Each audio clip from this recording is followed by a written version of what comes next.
This has been draining for like 20 minutes, Ray. I'd say maybe 5 gallons of water, I mean 10 at the most, has actually come out of this. All of this stuff right here, this water heater, you see how slow it's draining? It's just full of sediment. Let's see if you can hear it.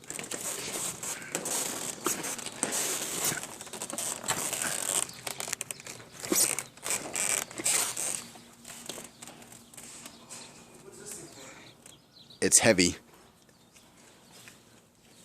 We tried to move it and we snapped that plastic piece off the top of there.